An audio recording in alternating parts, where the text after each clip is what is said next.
that we need to talk is almost like when you was a kid and your mom calls you a certain way and you're like running through your mind, what did I do? Did I leave the dishes? Did I tidy up? I did everything. You start going through all these mental things. Like if my woman sends me, we need to talk. Wherever I'm at, the fun is finished.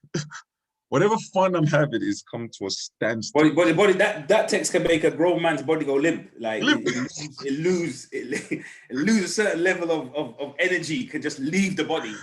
Because a man feels like, boy, you're trying to have fun, but you're just dead. A cloud now has entered over. A dark cloud has entered over. I don't know where this is going, but this is not. This is not great. Because last time I checked, anytime a woman says we need to talk, it's never about how to improve your life. It's always about some shit you did wrong. So that's the societal thing that seems to come up. That's the doghouse. That's the doghouse. Code word for the doghouse. I tell men all the time, listen, my grandfather gave me some really amazing advice when I was getting married. He said, listen, the room for error, it should be bigger than the room for love. And I didn't quite understand that until I got into marriage. Like, you have to understand you're growing with another human being. Your expectation, your opinion, and all this stuff can be valued or undervalued at any given time, depending on where you lot at. So make sure the space for error, make sure you understand there's going to be errors, because your errors in that space, not just hers as well. Your errors are going to be there. And I've always taken that with me. How to pick a partner is my first topic. How to pick a partner. What are people missing when they pick a partner? Because I figure one of the things you touched on also at the conversation was like people trying to fit this person into their ideologies, even though the person is clearly not compatible, but the sex is great, or something's great. He has money, or she has a big bum. Or now we take snippets of the things we like and try to form a real relationship out of it. How do you pick a partner? What type of things that men need to think about and women need to think about when picking a partner? I think it's quite a wide question in a sense, because it's going to be so biased. Everybody's got their own tick list of like negotiables, no way, man, or possibly, like, not this, but that, like whether it's body type, if it's for men, but, she's got a low body count. People don't like to speak about those things in polite company, but we're just going to keep it real. Yeah. Just for clarity's sake. Bro, so it's funny you brought up. That was my next question, was like, what is the issue about body count? Because literally I was going to ask, what kind of principles? Because there's universal principles. This is some new word, These young people use this word and I've got caught up in it, like body counts. Fam, the body count. And I'm like, okay. I've heard young men speak about it, like, it's like they can't, I see them vibrating. They're like, bro, like, if a girl's got a certain amount of body count, I can't do it. I'm like, I understand, you don't understand. It's fine. But when picking a partner, and I'm not talking about what you want in them, I'm talking about things you need to consider just as a human being. There's some universal principles, self, I think it really starts from self, in the sense of where am I right on my journey? Where am I on my journey? Like, really and true, in all honesty, am I ready for a relationship? What type of relationship am I looking for? If I'm looking for something serious, long-term commitment, leading towards marriage, things of that nature, am I really in that place? So cool. Be clear on exactly what your motive is. Okay. Have I explored my demons, right? First of all, or maybe I haven't, because we're all a work in progress. But I'm at a certain place where I know where I go on in there. I know what my shadows is. I know my dark side and my shadow side. Yeah, for sure. And working with. So I could meet this person. I could be meeting different people, meeting different women, and just conversating. But okay, this looks like it could go somewhere. But I need to put this out there. I don't even mention this on a first date or first meeting, but I've been conversating with this person, met a few times. I feel like there's something there. I may need to sort of share. This is some of my skeletons, for want of a better term, so that they know what they're signing up for and they know where I'm coming from. So those are some of the things I think that are really important, like basically the work on ourselves.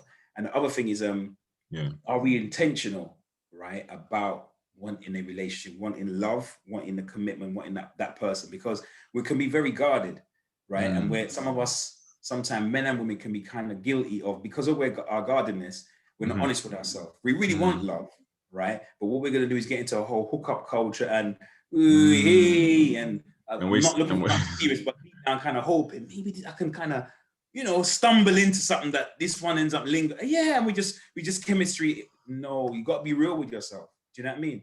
I think it's actually more important for women, because sometimes women think, I don't want to scare a man off. So what I will do is not mention all those things what I really want in terms of marriage, commitment. I want to start a family, because it might scare him off. But my thing is like, you don't really want to be hanging around with somebody a year and a half, 2 years, because you talk about body count. I want to talk about body clock. You understand? You got a body, you ain't got time to waste. You're counting more than body. If anything serious is going to scare him off, you're saving yourself time wasters. We don't get time back. We get money back. We can lose money and make money back. But not time. We don't get back on this journey. Time is complete minus, constant minus every day. So if you need to be real and it gets rid of, it's like garlic or like a cross vampire, it gets rid of those. Get rid of it. Repel it. Okay, there's only 2 contenders or there's this one, then let it be that. But don't create illusion of there's all these different people interested. They're not interested. They want to, you understand? There's a different, you get me? People mix up. We're going to come to talk about sex, but sex is one of those things which is quite nuanced, because it's not just the act, but it depends on who. Then it's going to have a different meaning. I think that's what I spoke about on the Queen's platform. I think sex changes things. I think sex changes and alters your perception of the person, especially if it's good. Because somehow I wonder, why is it hard for people to be honest when we meet? Why is it so? Like, I think back and I realized that why wouldn't I just say at the gate, this is why do people present a version of them? What are we doing with this? Like, how do people get a grip on that? Be more honest, because you talked about your intention. Be clear. Ask yourself, do I really want this right now? Can I accommodate? Because relationships take time. Do I have an excess of time to be donating to this? All these thoughts that we don't think about, because this hookup culture is ruining, to me, as some of the fabric of family a little bit, because I feel like because sex changes your perception of someone from just in my opinion, nothing professional about it, but it just changes people's perception, because I've seen people fall in love based off just that, or just getting a full-blown relationship based off just the sex was good. Yeah. You know what I mean? And I'm like, so my thing is, why is it so hard for people to be honest in that date, not interaction, just the first date? She agrees to go out with you. You like her, she likes you. Let's see where this is. Why don't we be more honest? Or am I just missing the point of maybe you're supposed to get honest down the line? Or is it possible to be honest up front? At all, but I just think it's very difficult because of how society impacts probably our the type of background that we come from, the family that we come from. We've got religious, different influences, different scripts that influence our mindset. But one thing that a lot of people will carry into the dating scene or the relationship scene, right, is a fear of judgment and a fear of rejection. And that means people fear being rejected. So I feel that's why people kind of like they just reveal a little bit at a time, as opposed to some people find it hard to be vulnerable, to be real and say, look, this is where I'm at, man. This is what I want, or this is my history. Like some people feel like they might scare people off or be judged and be rejected. And it's rejections are a very difficult thing. Yeah, I think for men, we're probably a bit more equipped for rejection in a sense that because most societies, we have to initiate. And so probably one of the most important things that you learn as a young man in terms of pursuing women and relationships is learning how to take rejection. Because until you ain't built for this thing. If you're going to get rejected and you're not going to speak to the next girl, but you imagine you're a teenager, you get rejected, you get roasted, or you get embarrassed, and you lose your confidence that you're not going to speak to the next girl for 4 months. This is not going to work out for you. This is not going to work out. So one of the most important things that we learn as men at some point is to sort of just, you take it on the chin, Yeah, you learn from early, just whatever. Like it's a numbers game. Moving. She may not like you, but you find your type somewhere. Do you understand what I'm saying? Because you're right, judgment is a massive thing. And people do fear judgment and rejection based on social conditioning and different things of that nature.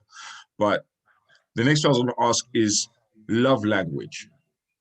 What is that, number one? How do you define it? And how does one, if you're unconscious, how do you start to figure out what your partner's love language is? So love language is Gary Chapman, a counselor, I think from the United States, he kind of like devised this kind of concept of saying that people speak or communicate in an unspoken way. They communicate, unspoken communication, right? And it's how they express their love for the significant other, right? And that usually people express their what they value in terms of love language. They initiate that. Let me explain. Let me break down what the love languages are. That it might make it a little bit clearer. Don't think I'm making it clear. So there's the idea of, for example, quality time. Some people prize quality time. Yeah. Some people prize touch. Some people prize words of affirmation. Some people prize acts of service, or some people prize gifts. So those are the 5 basic love languages. The idea is that oftentimes people will express what they need by kind of initiating that love language. So you might meet a woman, you're dating her, and, you know, she comes back Monday, she comes to your house, she's got like a little Nike t-shirt or something.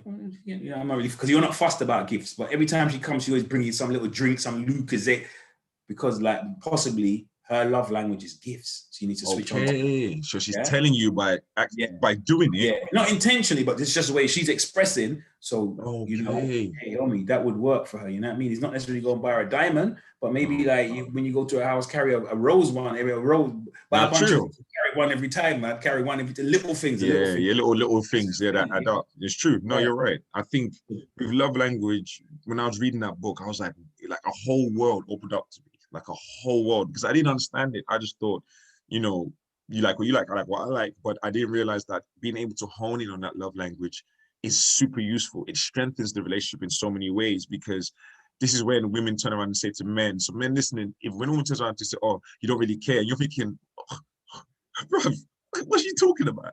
Your love language, her love language, you're not speaking it. So to you, bro, I'll make sure the bills are paid. I sit down, I don't go anywhere. I've seen that. I have seen that. I've seen it many times with men. They're doing overtime and they're buying expensive stuff or quick payments and all kind of stuff. Right? But when you listen clearly, you're saying, no, but her love language is time. You'd be better off cutting down that overtime and getting home early. Do you know what I mean? That might be seen as, that will be better received. But sometimes if you're not clicking and you don't get it, then you might be actually putting in a lot of effort, but feeling that your efforts are not being appreciated. So that's why, and the love language test is online and it's free. So it's a fun thing. If you just met somebody, if you're already serious, whatever, you know what I mean? Or just, you might even be just, you know, single, but it's just good to know your own love language. So you can just do the test. I've done that all the time, where I'm scratching my tail and man, I'm like, bruv, I work hard. I don't go anywhere. I do what I'm told. What's going on? Like, that's just us. Like, what's going on? Please make sense of this. She's crazy. Here we go again. She's crazy. We don't understand. There you go. Crazy. She's moving mad.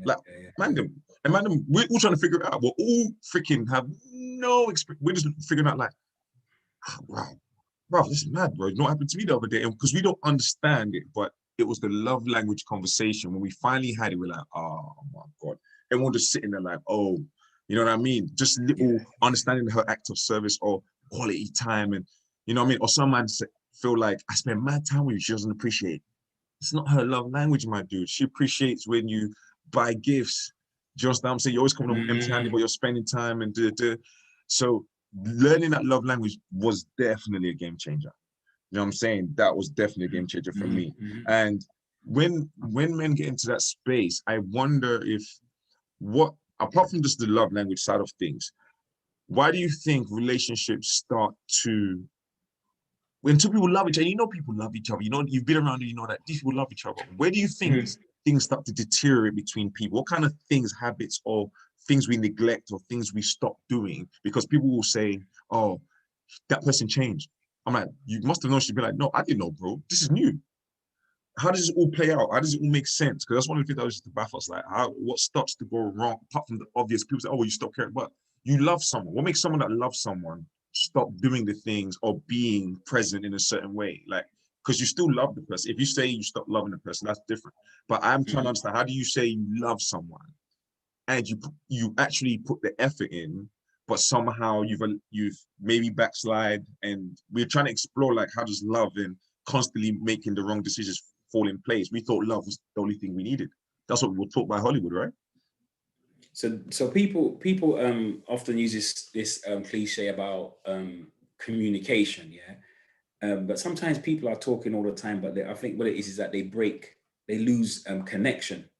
And that's the difference between, when people are speaking, people are, it's not that they don't talk about the issues, but the way they address those issues, right, it breaks connection.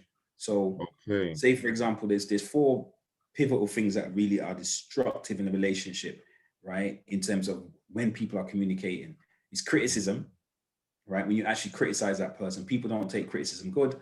And it's the difference between when you criticize what a person's done, sometimes tactfully, or even they feel like they themselves are being criticized, like they are the problem. We got to explore that, Hugh, because I think that's one of the common things. I think as a man, learning through my relationship, there's some of the common stuff is, what is criticism? Because I think what is played out seems like more perspective of someone intentionally trying to give a feedback to something they feel may be detrimental if they don't, because if I love you, I'm going to tell you, versus you're criticizing someone. How do we explore the difference between telling someone feedback that they may not want to hear versus you're criticizing someone with some sort of intention? All right, then. So they're going to flip it, because usually it's the men that do the overtime. Let's say we're breaking gender norms, right? Not young lady, young guy, right? My dude, right? His woman is doing some whole heap of overtime. She's chasing her promotion and everything like that, right? And it's affecting their quality time. His love language could be quality time, right?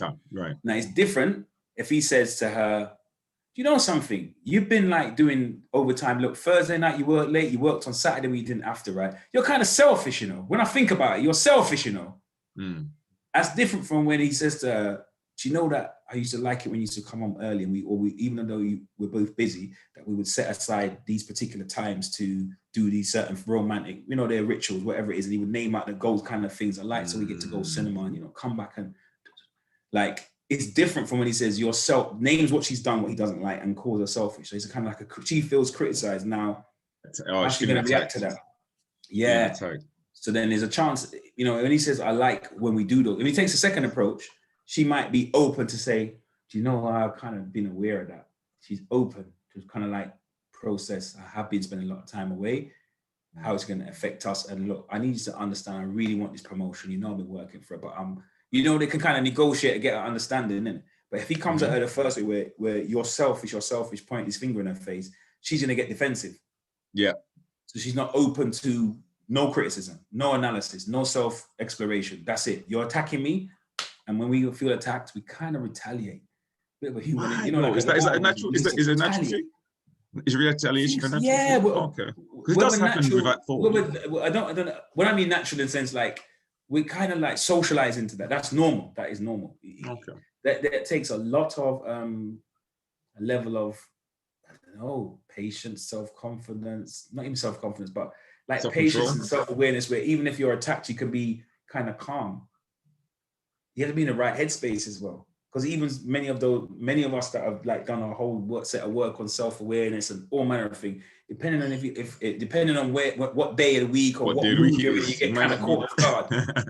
Yeah. So I could say that even as a trained counselor and psychotherapist, there's been times when I've been married and I've in the past, like, the missus has gone on one, my ex has gone on a bender or something like that, and I'm in a good spot and I can kind of be in that headspace to, but what is it you need? And I could be Mr. Counselor, but I'm a human being, in it. So if I'm in the wrong headspace and I've got things going on and I'm worried about this money thing, and you start, I might snap in it, like verbally or react. So that's just a human nature. When we feel attacked, it's easy for us to kind of like get. What about the time when what about you then? What about you then? Because you're attacking me and my ego and. Fair enough. Almost like in counseling, they've got this thing called inner child, and it's almost like their inner child kind of triggers your inner child. So it's no longer adults reasoning. It's too childish. Yeah, hurt little girl and a hurt little boy kind of like in the playground having a spat. And that's how it plays out. When people are in love and they really rewind the tape about the things they argue, it's so childish. It's embarrassing, really. It's so childish. I think about stuff I said, I'm like, really? That was so stupid and childish. Yeah. If you reflect, it is your inner child. It's your inner child, and that's a wounded child. Yeah. What about you then? What about you then? But it's really just defending. Like I'm under attack. What that means is I'm under attack now. I don't feel safe. Yeah. So I'm gonna lash out. It puts people in that place. Something I've been exploring is also. Do you think it's possible, or makes sense that people are responsible for each other's happiness to a degree? Or do you think it's your own responsibility when people start saying stuff like, you don't make me happy, or I'm not happy, and it's your fault that I'm not happy? I've been having new thoughts about it, such as I've been thinking to myself, it's my responsibility to make myself happy. And I started to believe that I don't know how you make someone happy. Because if someone is not on being happy, no matter what you do, they'll find fault in that thing because they are internally unhappy. That's become my new assumption. And I tried to experiment, and I'll say, and like 2 years ago, I was like, you know what? I'm responsible for my happiness. It's not her job to make me happy. It's not her job to make me feel like a man. It's not her job. Take all that responsibility away from her and put it back on me. And everything became 20 times better because now I could calmly react because I'm not looking to you to provide that no more. I'm providing it for myself. So how I feel is no longer constantly